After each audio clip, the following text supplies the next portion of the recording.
know what Jonah is? Jonah is down, though that's a good point. Jonah is down in the hull of the ship. Jonah is down in the hull of the ship, sleep. Their lives are at stake and in peril, and the person who caused it is down in the hole, sleep.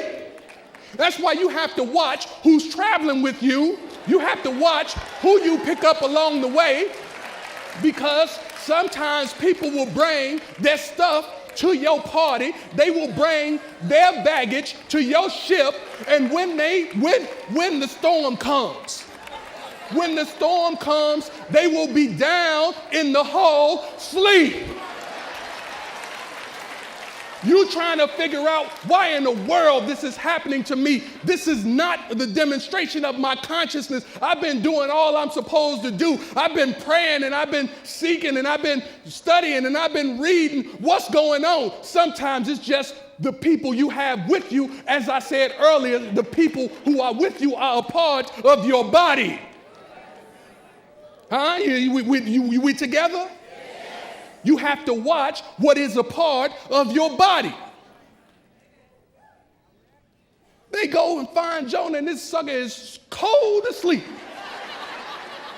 See, but now don't miss the difference between if we consider Jonah and we consider Jesus. Because Jesus was on a boat too at one time, and the storm and the tempest was raging.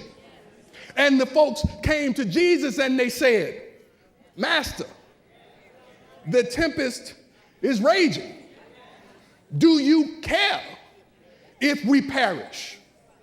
And him in his knowing, because he knows about the omniscience and the omnipresence and the omnipotence of God, because he realizes that he is one with it, he wakes up and he says, peace be still.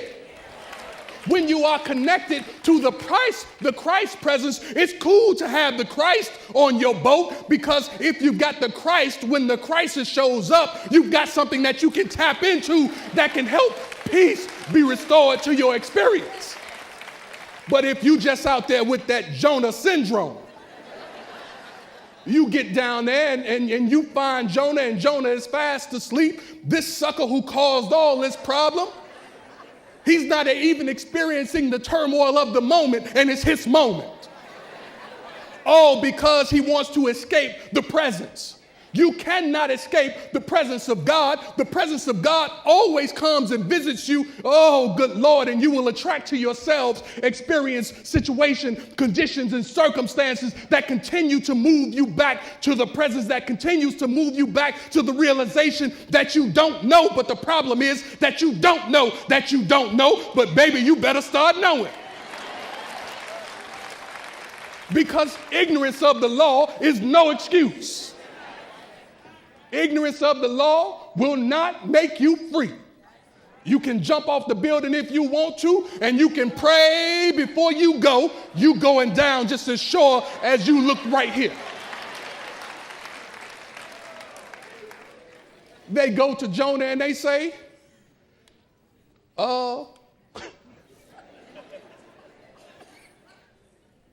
wake up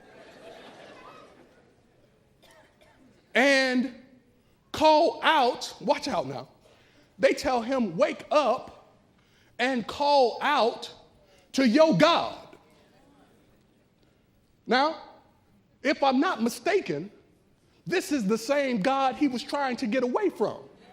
And now the people who don't know about Jonah or his God, they don't even know anything about what Jonah is about. They say to him, wake up and call out to your God. Reconnect to the presence of whatever it is that's got this going on around us. So Jonah gets up, and he comes up, and they ask him a litany of questions. Man, you know, what's the matter with you? Jonah tells them to toss him off the side of the boat. Right? Don't miss that one either. Don't miss that one either. You heard me sing it the other night. I'm not going to give you my interpretation of it again, but there is some stuff, there's some luggage, there's some baggage that you just need to toss over the side of the boat. Everybody is not healthy enough to ride in your boat. Everybody is not good enough to row in your boat. Huh? Evaluate this stuff. Look at what you're picking up and what's picking you up. So they say to Jonah, get up and pray to your God. And now since Jonah's God is omnipotence, what does it say for omnipotence? God is all the power there is in the universe. God is all the power there is in the universe. And so now they send Jonah over the side. And according to the story, and let me just say, because I don't think I said this early on, especially at this part, does anybody know what Jonah gets captured by?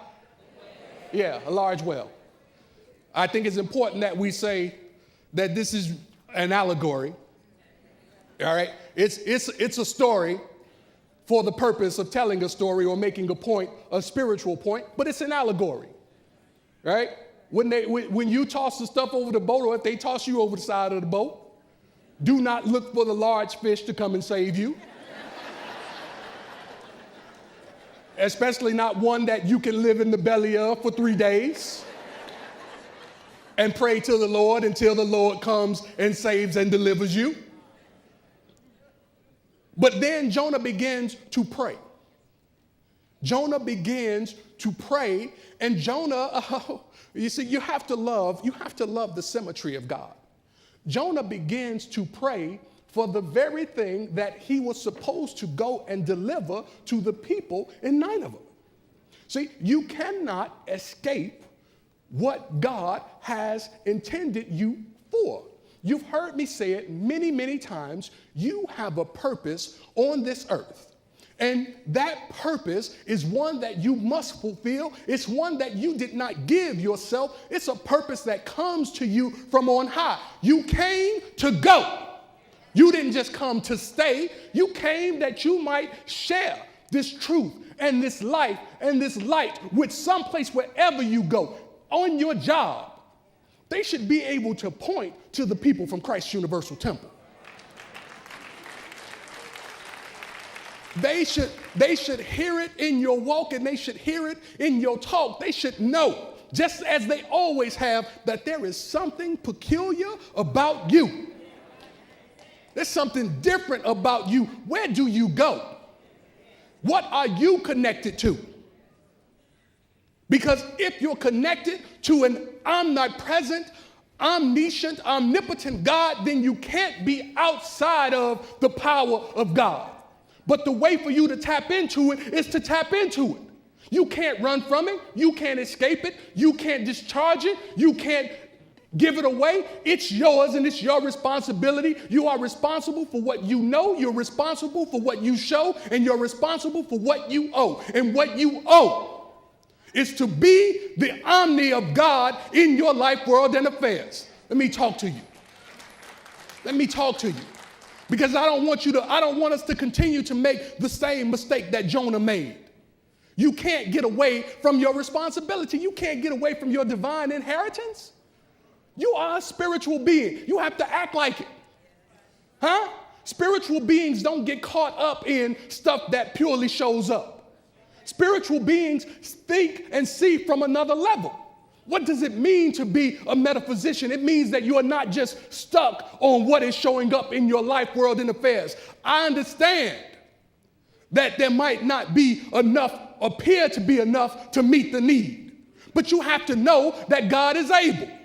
I understand that they talk about you and they say stuff about you that's just not nice. But you have to know that in the midst of all that's said and done, God knows who you are and God is still able. You have to realize that, yes, they are handing out pink slips left and right, and you had a job to go to on Friday that you don't have to go back to on Monday, but God is the source of your supply, and therefore God is able.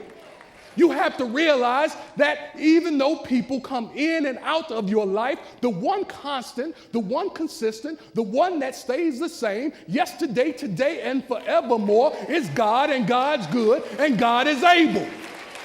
You have to realize that the opportunity that you have to express the truth about God is one that comes through faith and trust.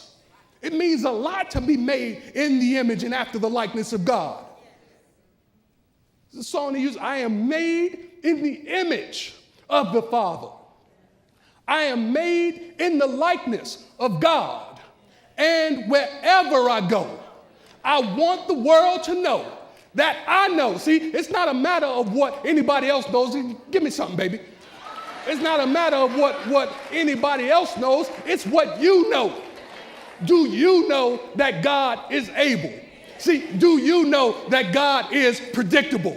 Do you know that God is reliable?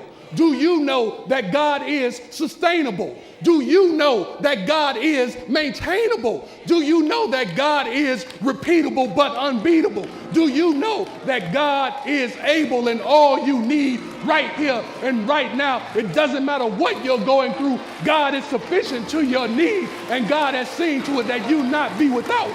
All we have to do is trust God and realize that God is able. God bless you.